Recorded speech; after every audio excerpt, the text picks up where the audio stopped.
Stream is live. All right, we are live. Good evening, everyone, and welcome to the Touching You Talk Show.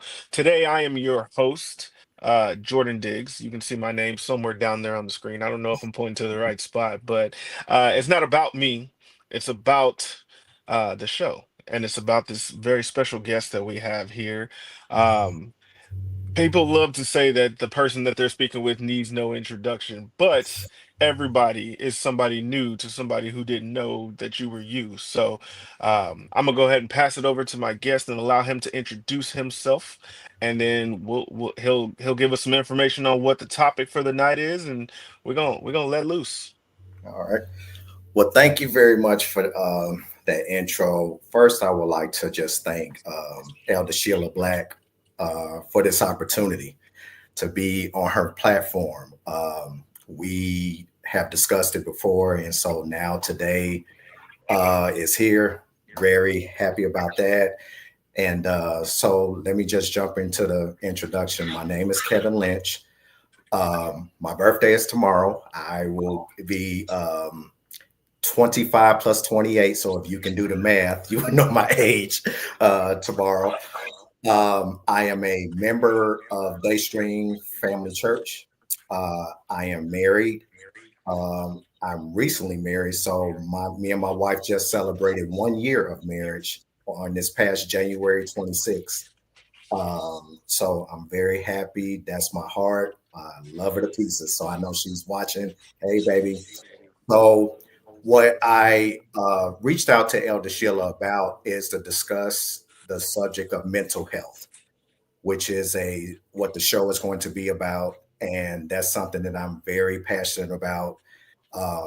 Really have a lot to say about it, and have a lot of life experience to support my values or my opinions on mental health. So that's my introduction. Absolutely. Thank you for that introduction. Happy birthday. Happy early birthday. Happy belated anniversary. Happy Monday. Happy everything, because a lot of times people like to say happy this and happy that, but the happy thoughts aren't necessarily there. And that, I know that's something we're going to dive into tonight. Um, you know what? Let's just jump right in it, Okay. because this is the conversation that definitely needs to be had, not Right. necessarily between the two of us, but Mhm. it's a conversation that needs to be had amongst people who look like us, and Absolutely. that's men Hmm. and black men. So I know Absolutely. there might be some men of other ethnicities that are tuned in or that may tuned in. This isn't just for black men, but Right. tonight it is especially for black men. I agree with you 100%. Couldn't agree with you more. So the reason why I like to start off with is why I'm passionate about mental health. Hmm. The reason why I'm passionate about mental health is because I have life experiences myself and struggle with mental health. I've been diagnosed with major depressive disorder, so I know what it's like to have struggles with depression or different thoughts in your mind and different things like that. And I think a person's background, as far as how they were raised, what they have experienced in their childhood, different things like that, is a indicator of what can possibly happen as they progress into adulthood. So I think a lot of us as black men, um, we have experienced a lot, whether that be childhood, whether that be, teenage, mid adult, and now older adults. But we're taught as black men or men in general to not show emotion, to not Hmm. share how you feel. Don't be transparent. Think about it. If you have two-year olds, 2 year old girl, 2 year old boy, they run and both of them fall. What do they get told? The girl is supported, loved on or whatever. The boy, okay, come on, Get up, don't take it off. cry, don't cry. So you're sending a message to that 2 year old that it's not okay to express your emotions. Keep it in. So it's not surprising where that same 2 year old, when they get 30, doing the same thing because the message has been drilled into their head. Don't cry. Don't show emotions. You're a boy. So I think that's why I'm so passionate about it, because I don't want us as men to be like that anymore. I want to be the person to go ahead and step out there and share my experiences, share my thoughts and feelings, and hopefully men will hear this and say, okay, there's a black man. He's opening up, being transparent and vulnerable. And it's not a weakness. It actually takes great courage to be transparent and vulnerable. And a Yeah. lot of people look at it the other way, but it really takes courage to do Yeah, it really does. And that analogy that you use, the two-year-olds, that. and teaching them young, teaching the male child young, hey, don't cry. Like, feel how you got to feel, but don't let it show. You Right, essentially are stymieing their growth, and then they grow up with the emotional, like, maturity of a 2-year-old. And right, that's terrible, because then you have people who grow up and they don't know how to deal with their emotions. And as you get stronger as a human being, your emotions get stronger. And if you've never been taught how to process and how to use that, that's how you get people that act out. They start acting out, they start doing things that they wouldn't normally do. How the young people say nowadays, they crash out. right, right, That's right, that's where crashing out comes from, because they don't know how to process their emotions, and all they know how to do is, like, when you take a soda and you mhm, shake it up so much, what's gonna right. happen when it hits something hard? It's gonna That's right. bust, and it's gonna be Absolutely. explosive. It's gonna get messy. It's gonna be bad. Mhm, That's literally where that comes from. So you make a great point. In us as men, we are mhm. taught at a young age, men don't cry, men Right, don't do this, men right, don't do that, and right. unfortunately, Mhm. a lot of that comes from people who aren't men. We'll just say it that way. Mm, A lot of that doesn't mhm. necessarily come because, like, I was raised by my dad. My dad Okay, was not the dad that told me, like, when I got hurt, don't cry. He would okay. say, get up, like, dust yourself off, keep doing Right, whatever it was that you were doing, especially if it's something that you're trying to learn. But there was right, nothing wrong with the crying. There was nothing wrong with that. But you can't wallow in it. Like, right, you can't, right. like, my daughter is notorious for something small making her cry for an hour. Like, Mhm. does it still hurt? No, it doesn't still hurt, but it did an Right, hour ago, but that's why I'm still crying. Like, right. there's nothing wrong with feeling it, but it's Mhm, when you wallow in it is when it becomes the problem. But I feel like a big part of why it's hard for men mhm. to open up about that is because it's a vulnerability. We're supposed to be strong, and when Right. you open up about something like that, then you become vulnerable, or in some Mhm. people's minds, you become weak. So talk to Right. me a little bit about how can we as men, or Mhm. we as black men, however you want to position your Right, right, right, response, right, how right. can we open up Mhm. knowing that that vulnerability is going to be there, but not letting it be the vulnerability that creates this weakness that we feel is going to completely destroy us? Okay, that's a great question. So, first off, I think people need to understand that vulnerability is not a weakness. I think you have to mentally know that that's not a weakness.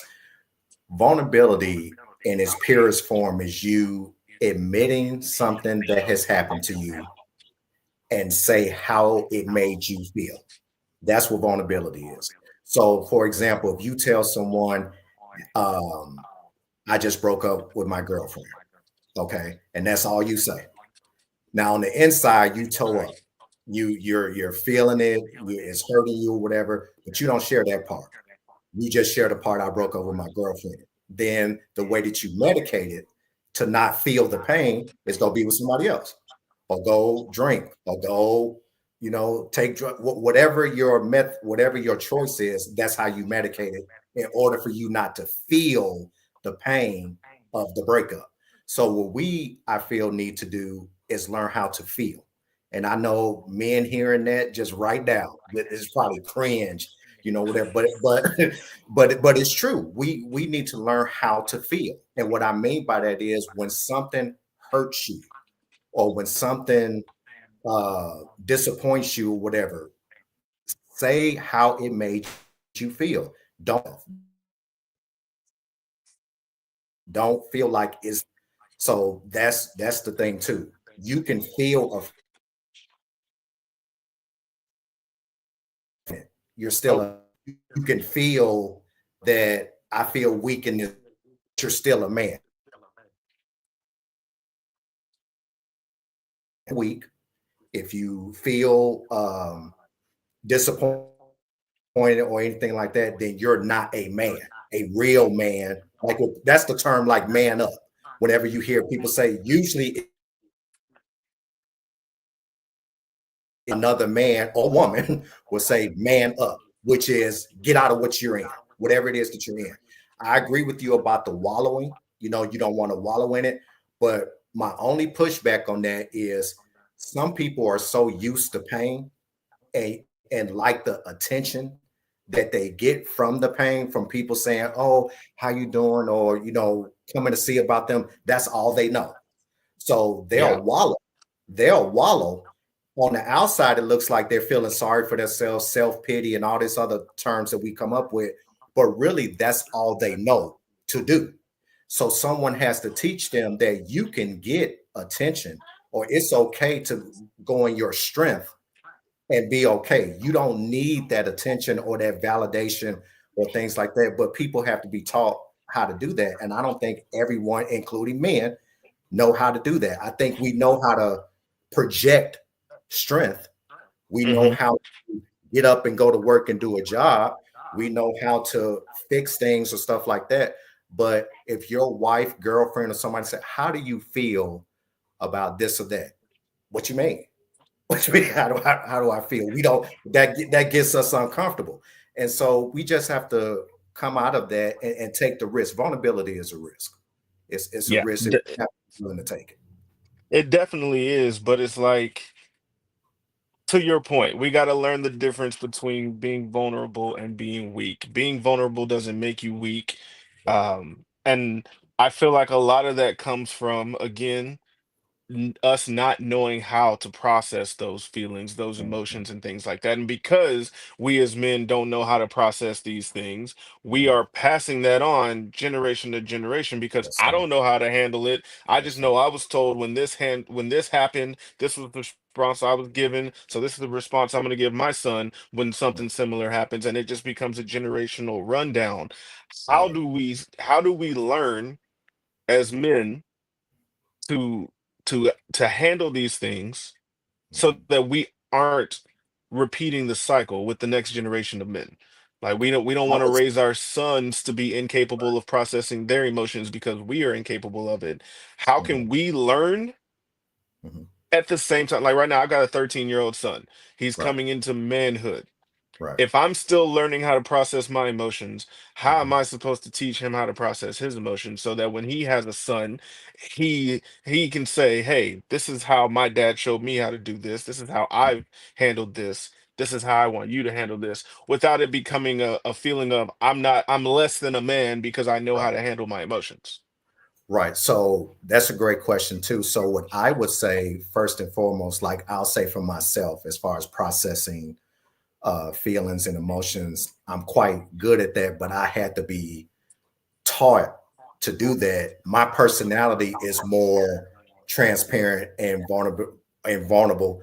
So it's easier for me to do it than it would be, I would say, for a man that their personality is more, I'll just say, more rigid or more they talk, be a man. So for me, I think the first place to start is really you admitting to yourself about how you feel. So as far as processing emotions, you have to be able to look in that mirror and say, this hurt me. It Hmm. hurt when this happened to me. That's hard for a lot of men to just say that, to just say I'm hurt. Yeah. So another thing to do is I believe in therapy. I believe in going to a therapist and they will teach you how to process those emotions. Because what happens is you'll start to process the emotions when you start to feel the pain or feel the sadness. That's when we want to check out. That's what we want to say. Well, no, I'm good. Wipe your face off. I'm good. I'm good. When the truth is, you're not good. It's Yeah. okay to it's okay to not be okay. That doesn't make you weak. So when you ask how to process the emotions, it's literally you saying this hurt me. And like with your son, telling your son at 13, daddy sometimes get hurt. Daddy sometimes get his feelings hurt or things like that. affect me, and sometimes daddy wants to cry. There's nothing wrong with telling your son. That's being vulnerable to your child. So when Yeah. they grow up at 13, they won't have grow up and get married. When the wife want to talk, they're not going to just keep on ESPN and be like, oh, I wish she'd be quiet. I'm trying to watch the game. They will be able to turn that game off and look to their wife and say, okay, babe, I'm here for you. Because they are not afraid of processing emotions. They can sit in it and know how to do it. So to answer your question, that will be my response is really you taking the risk, starting with self, and then learning more tools as far as like whether it's therapy, reading books, um, looking at like devotions that talk about processing feelings. So you got to put in the work. It Yeah. doesn't. It's not something that's just going to naturally feel good when you first start processing emotions and first start talking about your feelings. As a man, if you've never done it, it's not going to feel comfortable, but that's okay. But the goal is to be comfortable with being uncomfortable, and just Yeah. and just and just keep it going, and eventually It's it will be natural. it's like working out. It's like controlling your emotions and being able to live with those is like working out. You can go to the gym one time and you Mhm. do the workouts the way they're supposed to be done. It's gonna be uncomfortable. Right. That's how they say no pain, no gain. It's gonna be uncomfortable. But with Mhm. that repetition comes strength. And Right. then it just over time it's gonna get better and you'll be better at doing that. But Mhm. with growing that emotion, we'll say that emotional muscle. Right. Right. Right. um Right. Right. how do you heal from what you went through? Like, you've developed the emotional muscle. Now you Mhm. know kind of how to feel your emotions, you know how to process them. Mhm. How do you move on from that to avoid the wallowing that we mentioned Right. earlier? How do Right. you move on from that? Okay, that's a great question too. So I was saying my journey personally as a black man, um, as my wife has told me often, she would say, lead with Kevin, don't lead with your pain. So for many years, when I would meet people or something like that, I would talk about my past child abuse or my experiences that I had that really affected me. And so that person, for the most part, would say, feel bad for me and stuff like that. And so I would take that in as, oh, wow, somebody cared. Somebody really paid me attention. Somebody really, I mattered to somebody. Well, anybody knows in order for you to continue to matter, you're going to have to keep getting that validation from other people. Hmm. Well, what if that validation stops? What are you going to do then? So for me, healing took place for me when I decided to say how that childhood affected me. I had to go back to the 8-year old Kevin.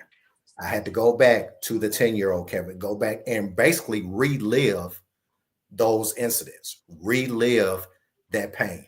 All the pain that I had been running from, I had to relive it. It hurt. It was bad. Yes, I cried. Yes, it was some rough nights.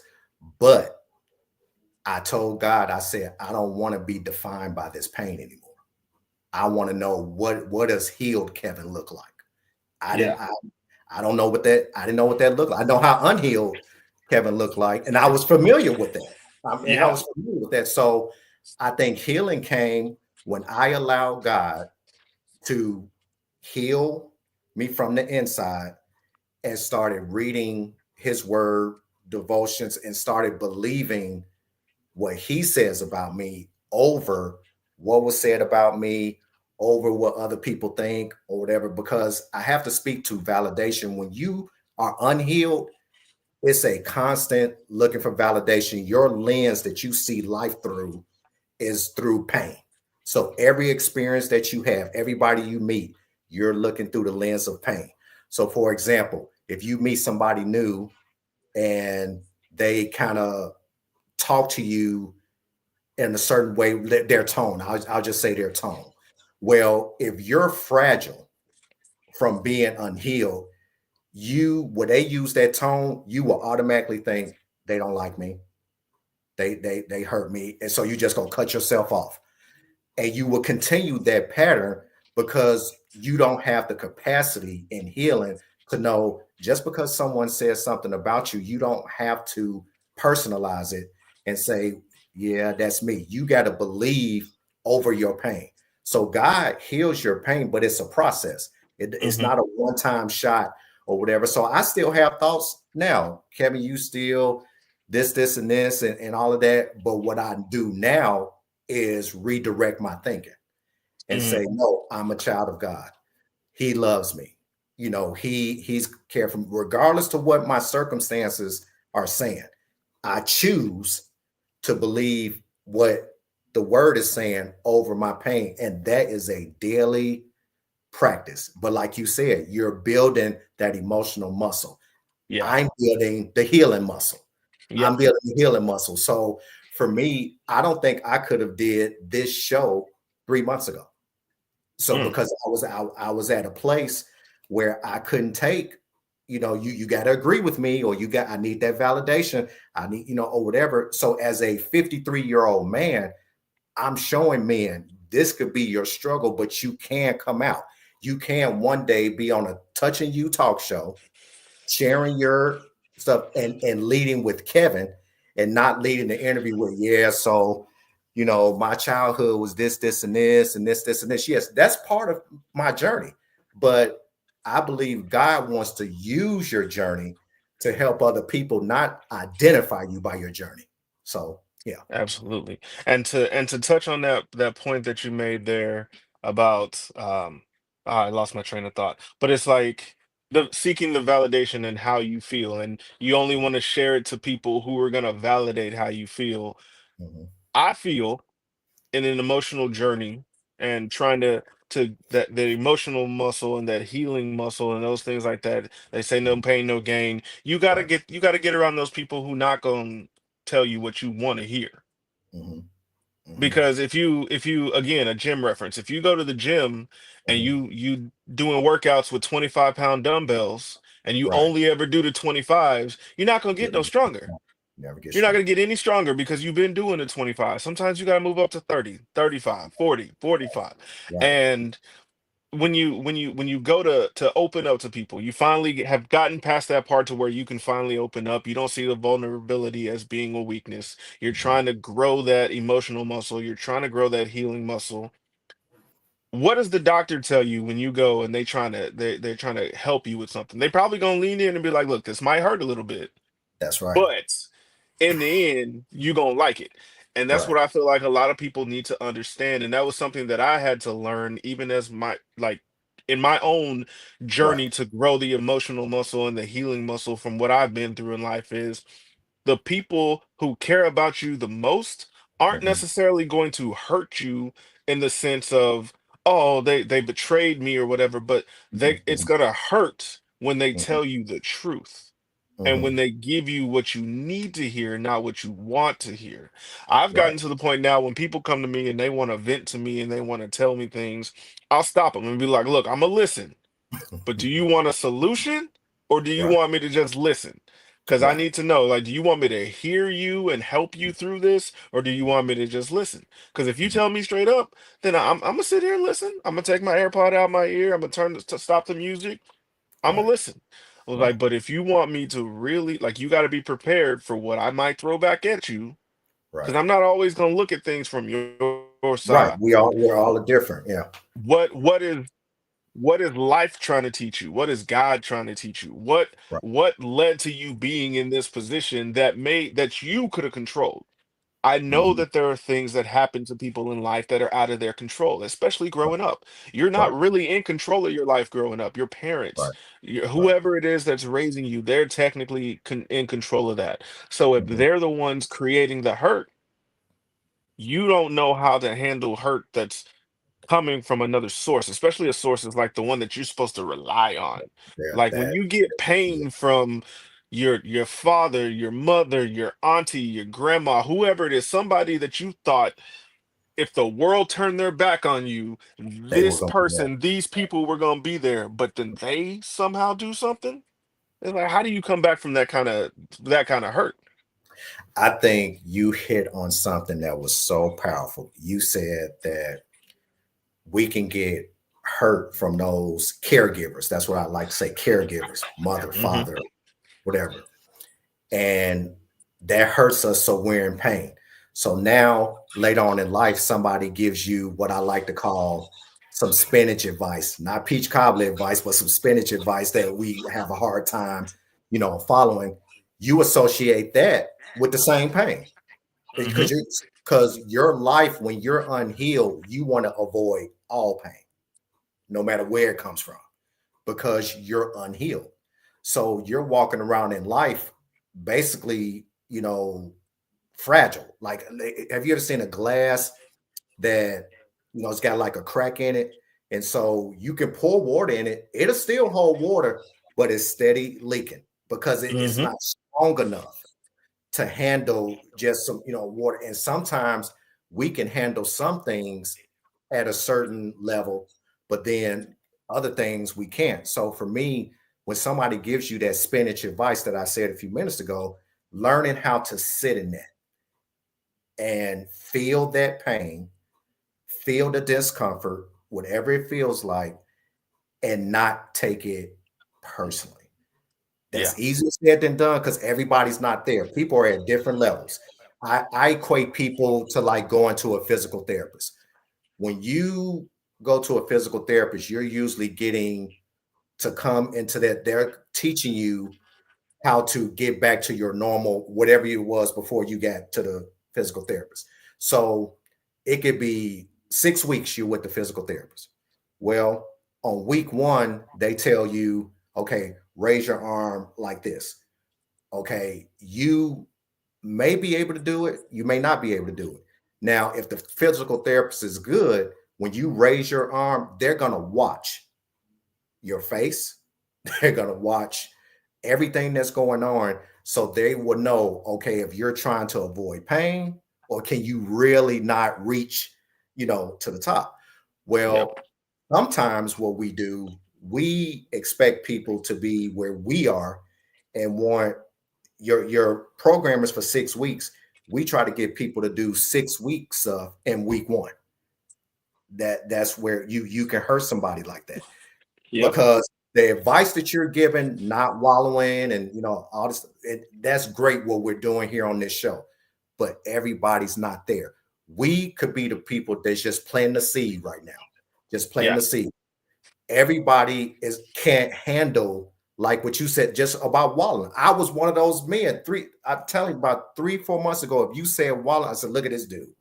He talking about wallow. He don't care. He, not be. But the truth is, no, you don't want to wallow. You don't because it's preventing you from growing. Yeah. That's number one. But number two, by you not growing, you're the answer to somebody's prayer. I believe all of us are the answer to somebody's prayer. Somebody is on their knees saying, "And if I could, you know, get this and get that," and God has given us gifts and abilities to be able to do that. But if you're in so much pain and you're so confused mentally and stuff like that, you can't use your gifts properly, or Mm. your fear will stop you from using your gifts and stuff like that. In other words, when that happens, then that other person got to stay on their knees. So we should want to get to a point where we want to heal and get the max of what God wants to get out of us so that we can help somebody else. I want to help other men. If somebody emails me or something like that, and a man said, "Man, Kevin, how do you do that? How do you?" I'm going to be open with them and honest with them, and first thank them because it took courage for you to reach out to me. Because Yep. us as black men, we ain't too keen on reaching out to a dude. If it ain't At about all. ESPN or drink or something like that, we ain't help me how to process emotions. Really, black men Yeah. ain't Nah. do We that or see whatever. each other. We see each other out in public. It's like, how you doing, man? Hey, I'm surviving. Yeah, I'm I'm good. I'm here. good. I'm Yeah, I'm good. here.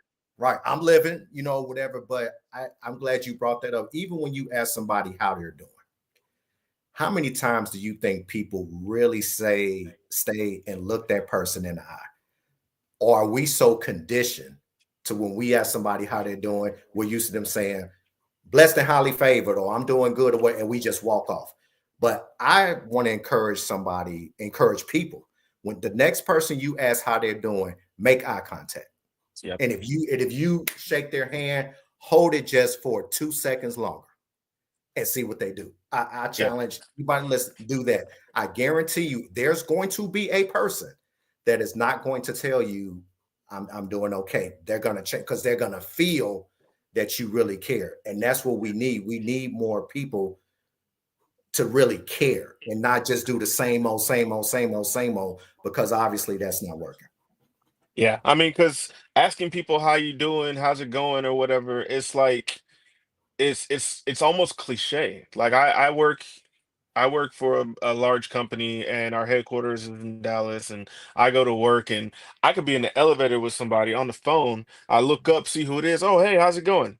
And I didn't even like I only looked up to see that it was somebody that I knew, and I'm like, how's it going? They're like, oh, it's Mhm. going good. How are you? Man, I'm here. Right, Oh, here's my floor. Let me get off. right, The conversation never goes past that. We may not even make eye contact past when we both right. get on and off the elevator. So I Mhm. I accept that challenge. Tomorrow for sure. The Yeah, first person that I see that I ask, "Hey, how's it going?" Like I'm gonna ask them, "How's it going? How are you?" And yeah. it's crazy because a lot of times because it's become so cliche, you don't know who actually cares how you're doing. There you go. And that's You and to be true. And if we're honest about it, vulnerable again, that's the fear. Yeah. That's the fear right there. Because if I tell you how I'm really doing, how are you gonna see me? Hmm. How are you gonna feel about me? And the truth is, we can't control the outcome. Whenever we decide to be vulnerable, transparent, or do anything in life, don't try to control the outcome. I used to do that too. I would, you know how you try to rehearse a conversation in your head. Okay, I'm gonna say this. They probably gonna say this, and then this gonna happen, and then it's so you already have the conversation in your mind. What people don't know is what you just done. You're gonna experience the feelings of having that conversation, and you haven't even had it. Yep. So You you made do your mess. You made yourself mad. right. So when you do eventually have a conversation with that person, you're looking through the lens of I already know what you're gonna say. I already know what you feel. And that person don't feel none of that. They weren't thinking that or whatever. But to you, that's what it is. So to me, what you believe to be true and what is true can sometimes be very different. So Yep. we have to get to a point where challenge ourselves and say, okay, is that real? Do they really feel that way? Or are they really like, for instance, if you speak in front of this is a great example. If you speak in front of people, and let's say while you're looking out to the audience, somebody do this and they look at their watch. Now you're speaking in front, so you take that person's like, okay, I must not be doing good or whatever. How do you know that they didn't look at their watch thinking, man, they supposed to only speak an hour, but I could listen to them for 3 hours? You see that? Yep. That's classic example. And so many people mentally, when you're looking through the lens of pain, looking through the lens of unhealed, that's how you process. You're gonna process somebody looking at their watch. They tired of me. They don't want somebody don't text you back. I don't matter. I don't, they don't care. So once you become healed and God builds you up on the inside, somebody don't text you back. I'm not saying you're not going to care at all, but you're not going to look to that as, what does that say about me? Like everything that happened, what does that say about me? They don't text. What does that say about me? They look at their watch. What does that say about me? Somebody don't speak to you at church. What does that say about me? Co-worker, Hmm. you won't do that no more.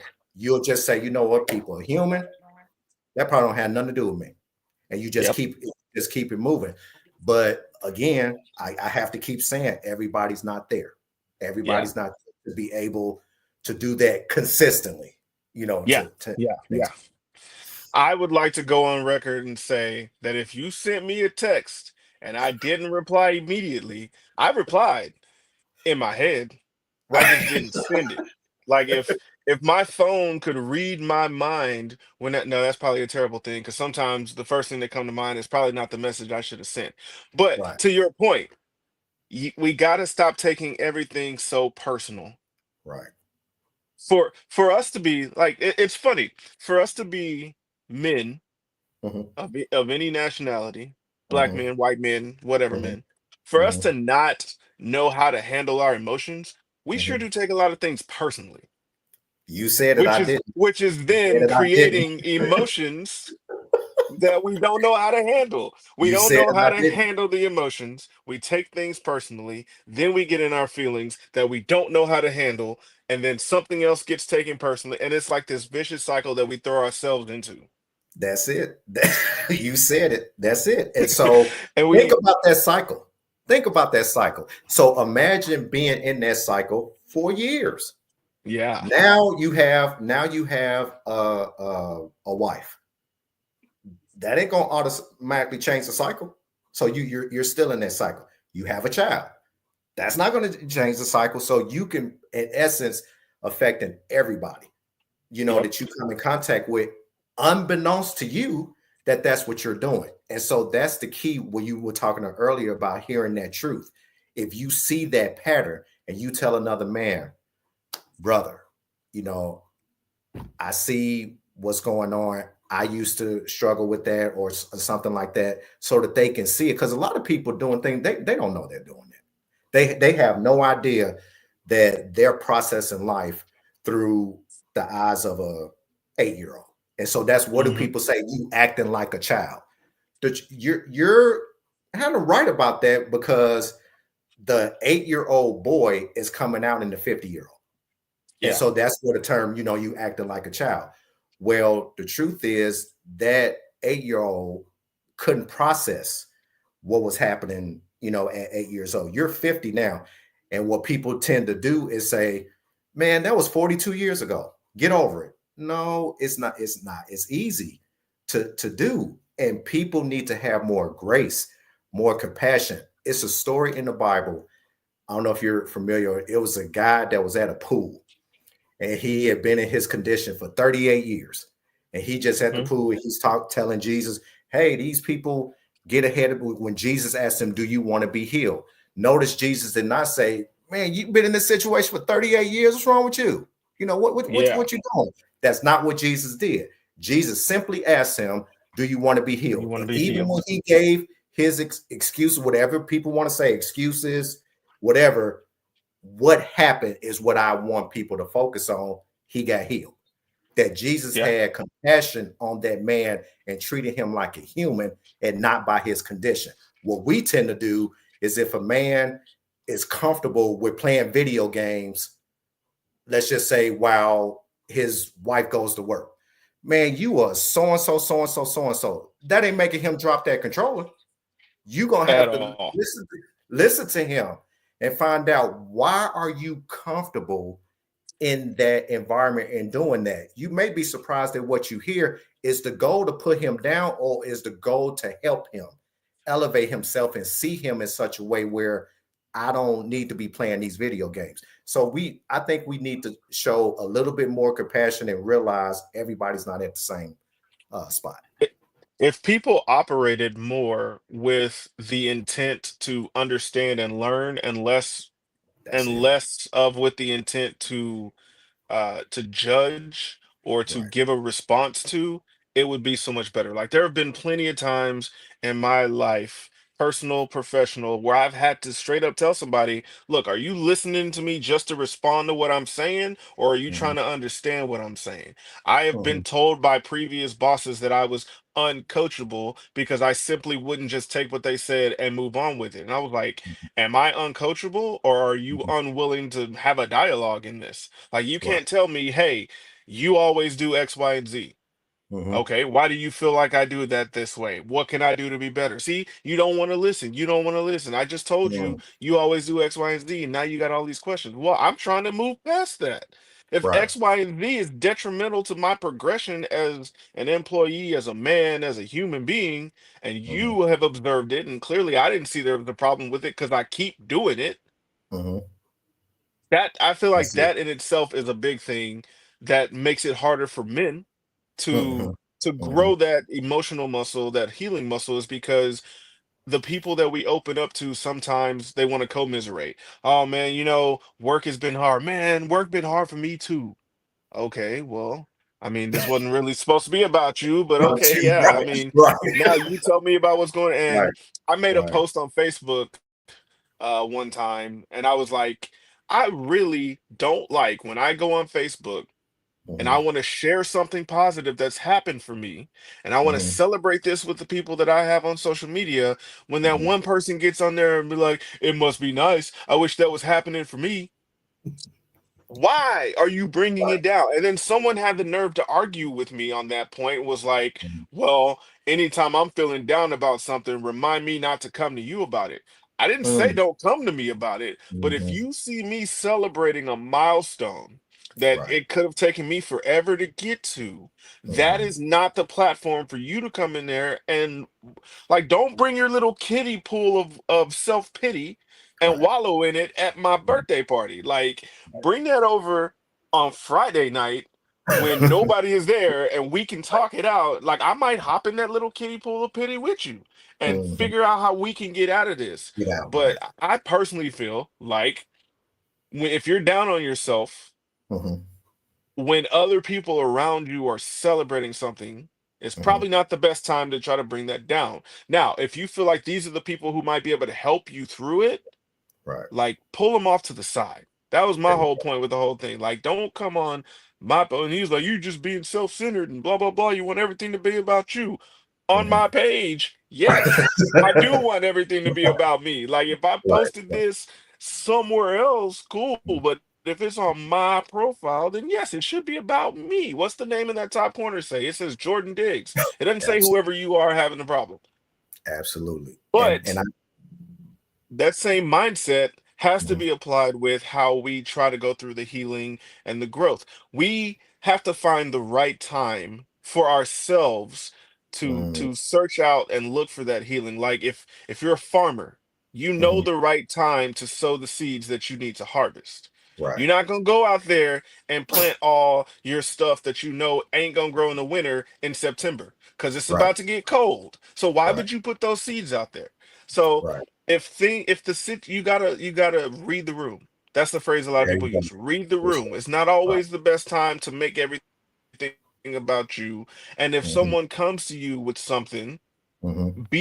that shoulder for them to cry on, be that ear for them to listen, because you never know when they are gonna have to be that for you. Or it could Right. turn into a situation where it's like, hey, you opened up to me about this. I heard Mhm, you. I feel mhm. that with you. Matter of fact, I relate to that because here's what I also had to deal with similar to that. Now you got a teammate that y'all can There work you go. together and try to push forward. Because sometimes, like, nobody drives around in rush hour traffic in a one horse carriage.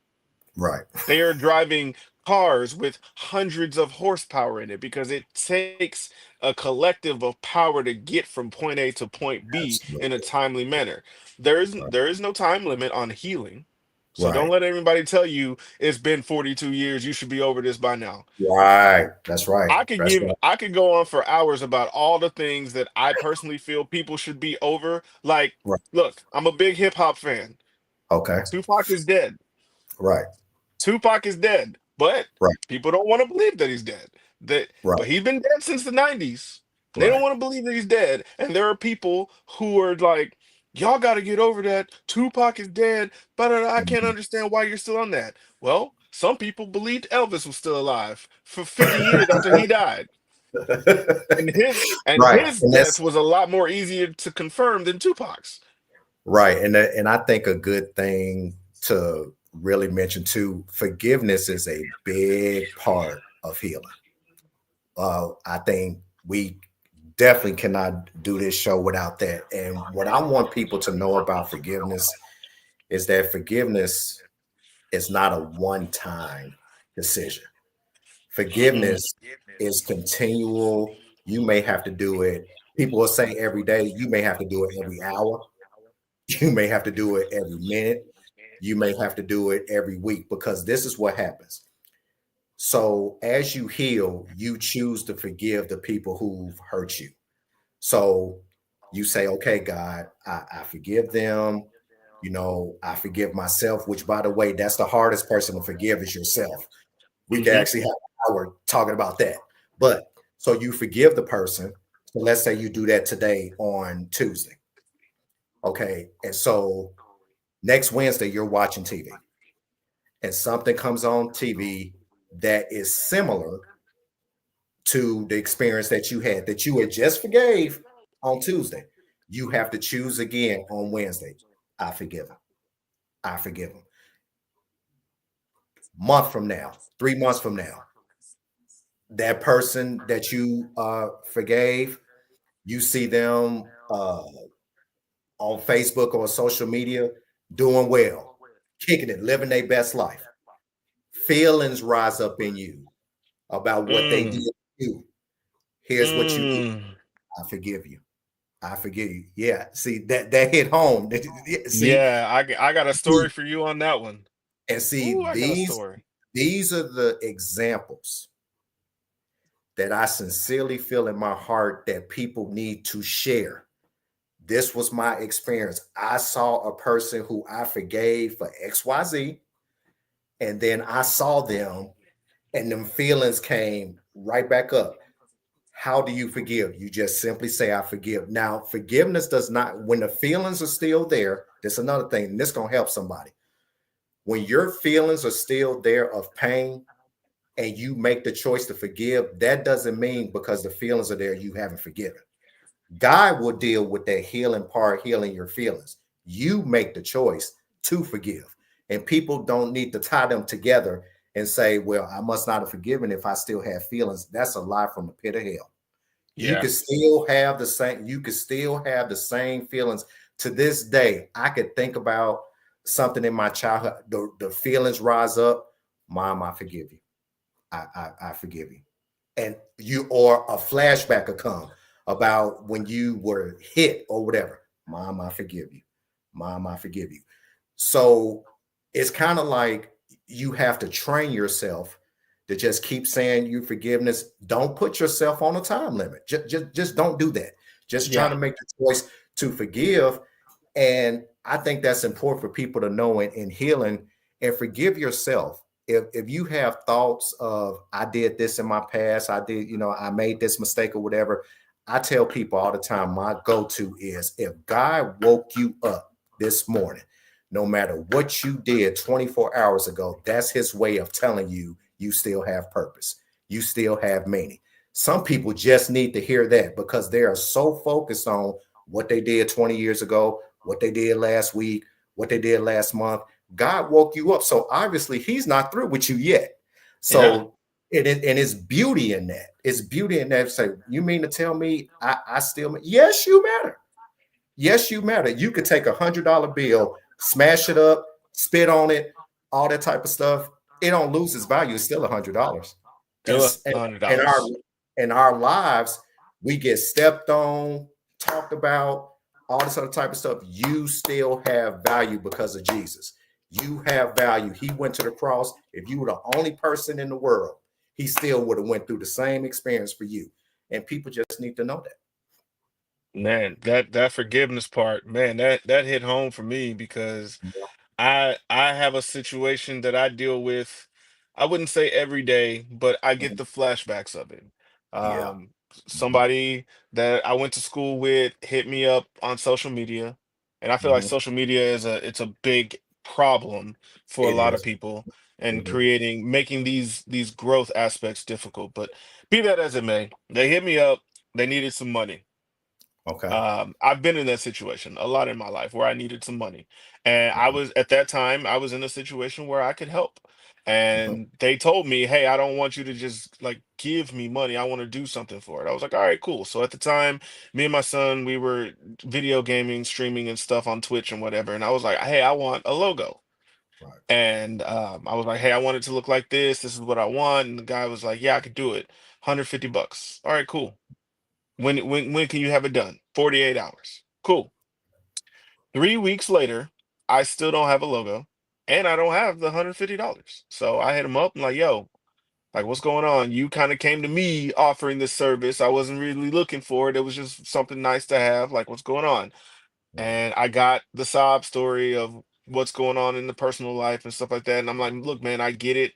I've been there. I get it. Just like, when can you have me the logo, or like, can you refund me? Like Right. it was a Right. business transaction. He's like, yeah, I'm gonna send you half of it now, and I'll Hmm. send you the other half when I get paid. So when Okay. someone says I'm gonna send you it now, you think that means now, right? Yeah. Okay. So 3 days later, I got a third of it, not half of it, and here we are now 2 years later, and that person still owes me $100. I'm not gonna say their name, won't even put their gender out there, but Right. during the time which they were in need, Hmm. in my DM they were in need, but Hmm. on the public it was, we going on this trip, I just bought Yeah. this, Yeah. just got all this and that, and I'm like, Yeah. I could really, like, if I was that vindictive person that I was when I was younger, I was like, I got all the screenshots in the world to prove that that's not who you are. But people handle who people are on social media is not necessarily who they are in DMs, who they are behind closed doors. Right. And that was really a growth moment for me to not backslide into who I used to be and put that person on the spot. That person went and blocked me on social media.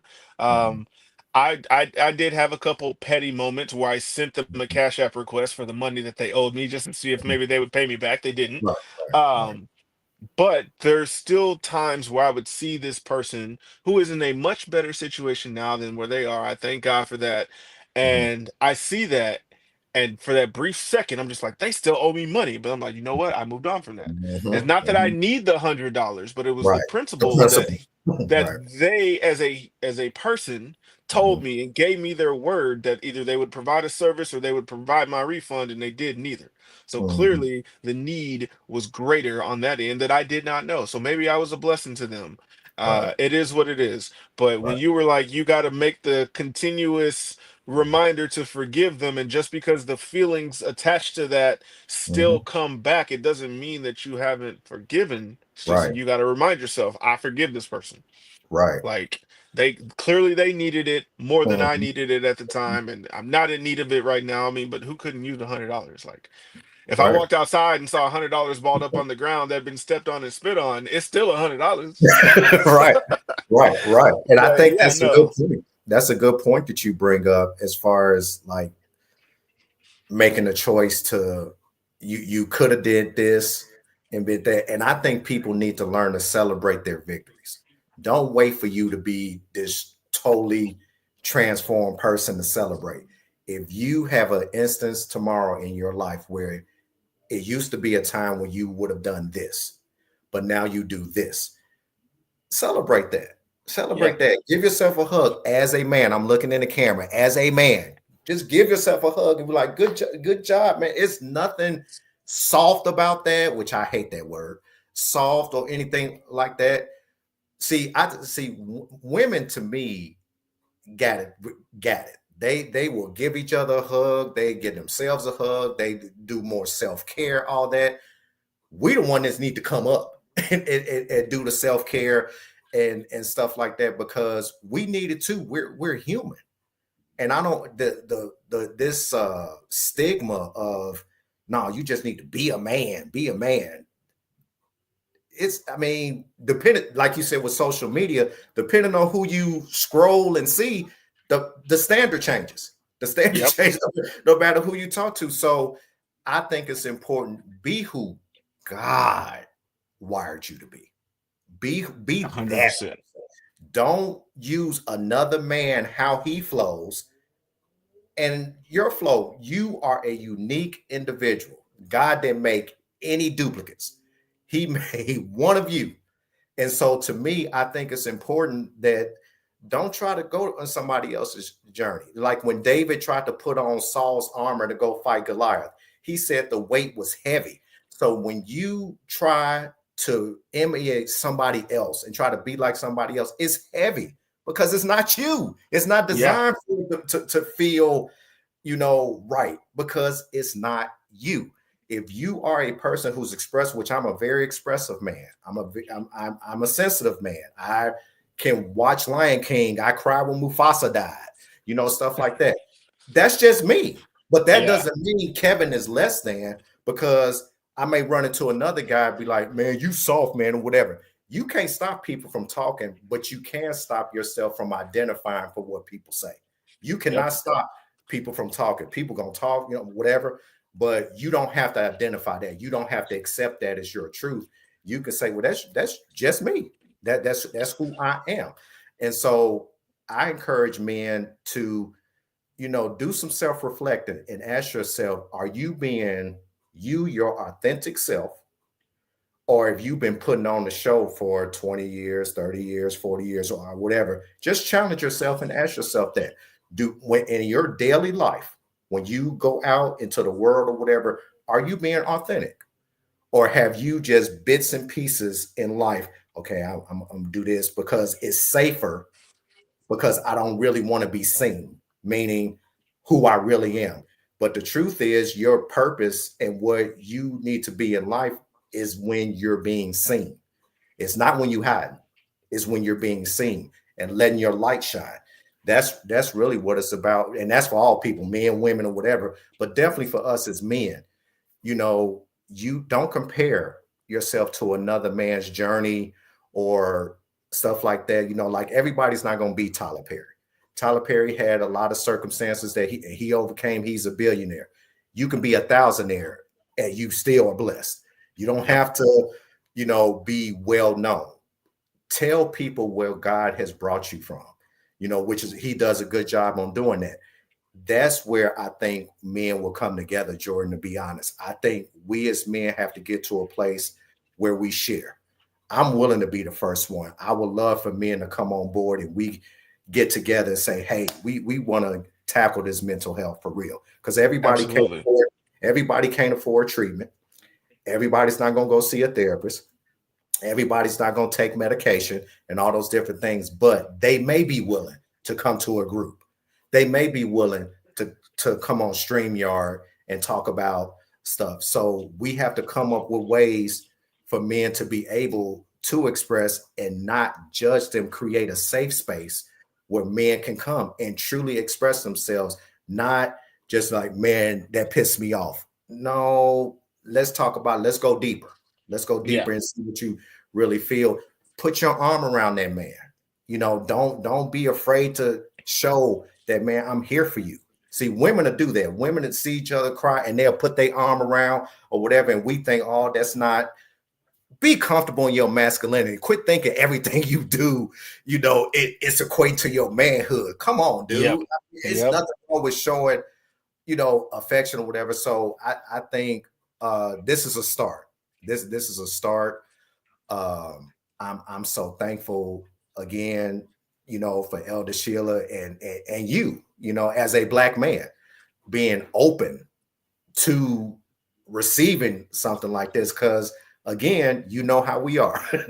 Yeah. This is kind of soft talk, for Yeah. a lot of men, but actually is hard talk, lack of a better word, because it takes a lot of courage as black men to talk about this subject.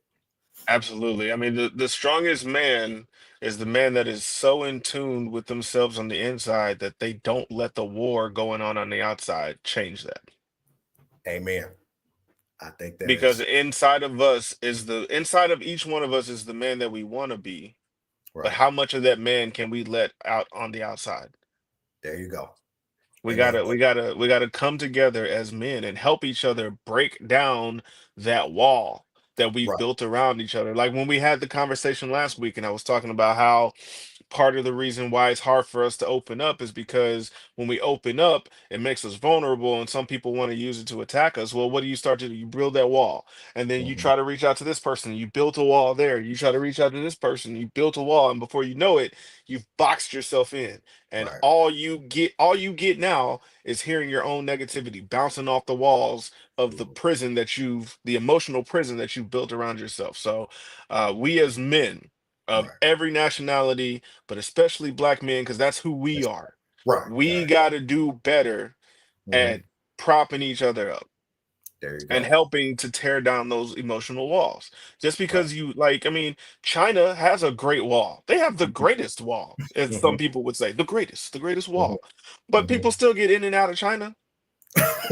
There was a time when China needed that wall. They Hmm. don't need the wall now, but it's still Oh, I there like that. as a reminder of a time where, hey, we needed that wall, but now it's something people come to look at and they come to celebrate it and they learn about what was needed or what was going on that they had to build that wall. But Right. no one is going like, man, I can't get into China because of that wall. The wall is only on one border. It Right. doesn't surround China. That is It so is good. on one border. Right. So we got to all Berlin had a wall. It got Hmm. torn down. Jericho had walls. We know what Right. happened to Jericho's walls. Right. So the walls are not permanent. Right. Yes, Right. we've all built walls as a defense Hmm. mechanism, but there's a Hmm. way to get through those walls doing it Hmm. the right way. And sometimes it's going to take the army that is within you to get with the Mm. army that is within me to tear down the walls together so that we Right. can grow, Right. come together. That's I couldn't have said it better myself. And what you said, the walls are no longer needed. You could have been using a wall for 50 years, but now it's time to take that wall because you don't need it. You're safe. And sometimes I had to tell myself that as a fully grown man, Kevin, you're safe now. You're not, in childhood or whatever. It's okay to say that to yourself because when those feelings rise, you got to know what to say to yourself. You got to know, like you said, you don't want to sit in that because it will stifle you. It will stifle your growth. It will stifle what God has for you and things like that. And so that's when you have people, they say they see gifts in you and stuff like that, but you don't really see it in yourself because you may just see yourself as if they only knew what I've been through, if they only knew what, whatever. And yes, there are people out there, if they know your past, they're going to hold you to your past. You can make the biggest transformation. They're going to hold you to your past. My answer to that is so what? Hmm. Keep going.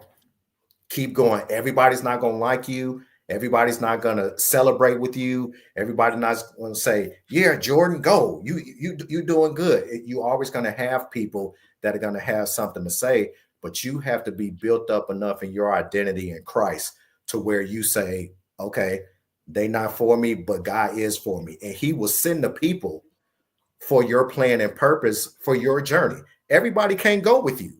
And then a lot of times the unhealed version of you, people like that. They like that person. They connect with that person. Then you get healed, and all of a sudden y'all don't connect no more. That's your season to move on. And Yeah. sometimes that's hard because the healed version of you don't associate with that no more. You're not thinking the same way. Your patterns are not the same. So if they still there and you have graduated, are you going to go back and repeat the grade when you Nope. graduated? No. So I think it's just important, and even in the body of Christ, when people come to church, it's that same mental battle.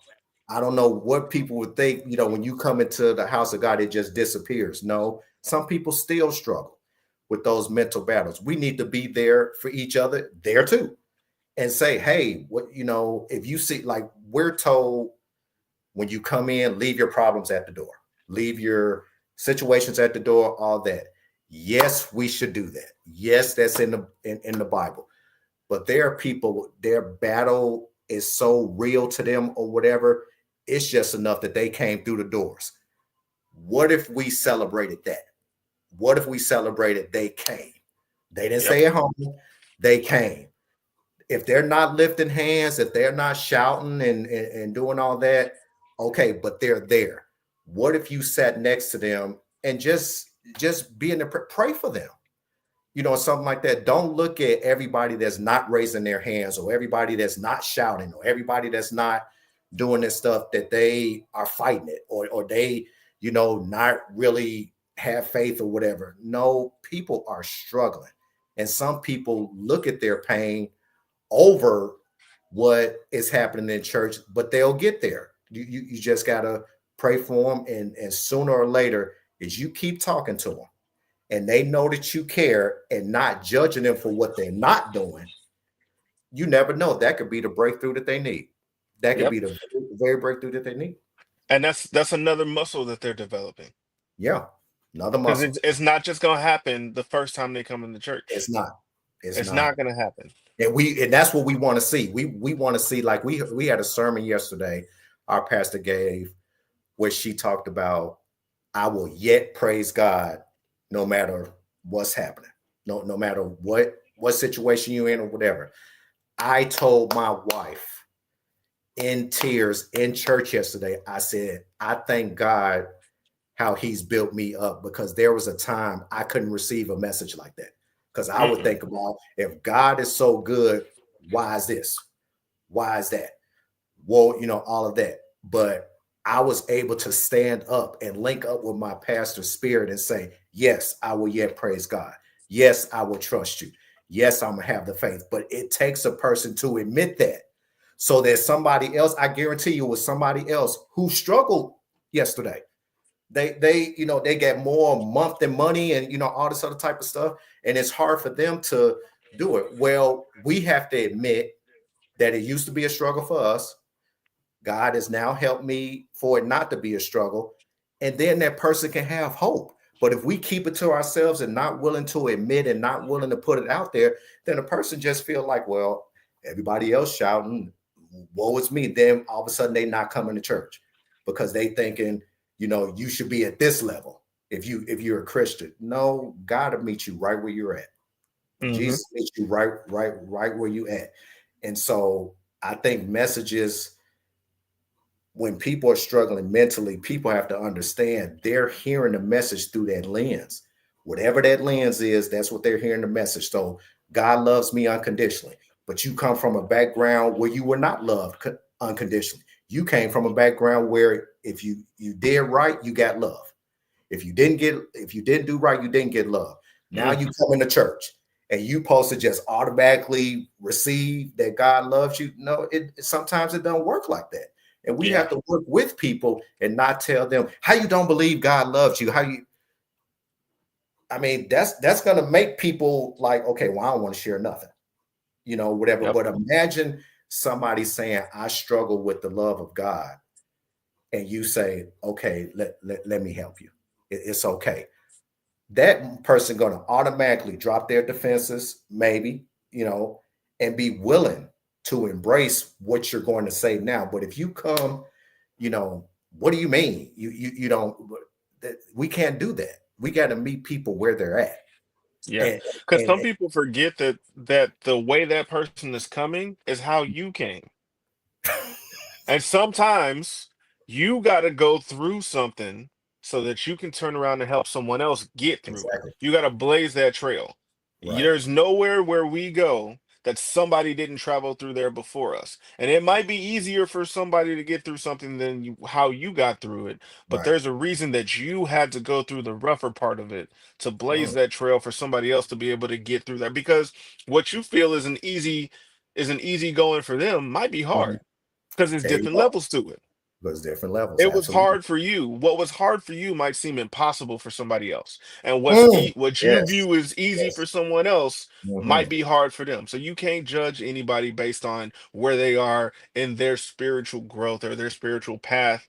Right. Just be happy that they chose to get on a path. That's Because it. there's plenty of people that's still back there at the starting line that have no intent in getting in the game. They don't want to get in the race. There you Be go. happy this person chose to get in the race. And if they Absolutely. if they if they get a handicap and they got a smaller lane to run in, Hmm. eventually that small lane to them is going to be too small because they've grown in their faith so big that Yes. they got to move into a lane that's Yeah. bigger to make Yeah. room for somebody else to fit into that small lane. Exactly. I love that when you said you may have had to go through the rougher part of it to help somebody out. That's beautiful. And if we can just embrace that, and sometimes that's hard to Hmm. embrace, that you had to go through. But if we just allow God to use it, and the only way we let Him use it is we have to be willing to heal. We have to be Yep. willing to surrender that pain to him. That's not the easiest thing to do. But if, as we talk about it as men, I think more men will be healed, and they won't define themselves by, hey, I bring a paycheck home every day and I provide for my family and all that, and think that's it. That's being a man. No, it's more to it than that. And so we have to learn that. talking about how you feel, talking about what uh different concerns you have, and stuff like that. That's part of being a man too. It's just that Hmm. the definition is, the standard is this over here, but part of being a man too is feeling like you can talk to another man about what's really on the inside of you and not be judged. Because that's what we all want, if we're honest. The prodigal son story, to me, that's what we really want. We want somebody to stay on the porch looking for us. And Yep. when we come out of our mess, regardless to your motive, regardless to why you did it, you want the person to run towards you and say, "It's okay. I'm just happy to see you." We are. That's what puts us all on an equal playing field. It's just that's what we want. You don't want nobody throwing in your face all that you did wrong. That father didn't, even when the son tried to bring up what he did. Notice the father didn't even say that. The father didn't even acknowledge him. Father was too busy hugging on him, kissing on him, blessing him. What if we did that to each other as men? What if a man Mm. comes to you, he tells you about his past, the mistakes he made, or whatever, and stuff that you don't agree with? Let's bring it home. Stuff that you don't agree with, stuff you would never do as a man, stuff that you ain't even thought about, and you embrace that man and say, "I'm here for you. I'm Yeah. I'm I'm here for you. I don't judge you. You are a human being. You made some mistakes. Yes. Let's see what we can do to help you." I think that to change the game. Oh, absolutely. Absolutely. That would change the game. And it would become contagious because when men Right. start doing it for each other, then they can Right. start to do it for the women around them. They can start doing it Yes. for the kids around them. And that's how Yes. you break that generational roll down of this is what a man is supposed to be. A man, the definition of a man should be fluid. The man of Mm. the man of 507 is not the same man of 509. I'm Hmm. talking addresses. Right. Right. Right. House is a certain way don't mean that man has to be that way because it doesn't fit that mold. Man, Right. we could go a whole nother hour. We really could. We definitely gonna have to come back. We definitely Right. gonna have to Right. come back because I promised Elder Black that we wouldn't go too far over time. Okay. Forgive me, we about Cool. a dozen minutes past that. Um, Okay. I gotta cut myself off because I'm the reason that we're going over because I'll start a whole nother rabbit hole. Well, But I enjoyed it, man. Kevin, Thanks for having me. I really hey, appreciate it. I'm Sheila Black set this up. She always picks the right people to Mhm. get together and have these conversations. So big shout out to her and the Yes. Touching You Yes, Talk sir. show and for having us. Obviously, this will not be the last time that you and I discuss this, whether it be on this talk show. You have my phone number. We can Yes, sir. text, Yes, everything sir. like that. Thank you again for all of this tonight. You Fellas, welcome. if you're Yeah. watching this live or if you're watching the recording, or however this is coming at you, just know when you hear this, you are hearing it at the right time, at the time that Yes, God has sir. determined you need to hear this. So, Absolutely. with that being said, y'all All stay right. blessed. Y'all have a All great right. one. Y'all take care. All right. Peace out, Peace. Jordan. All right.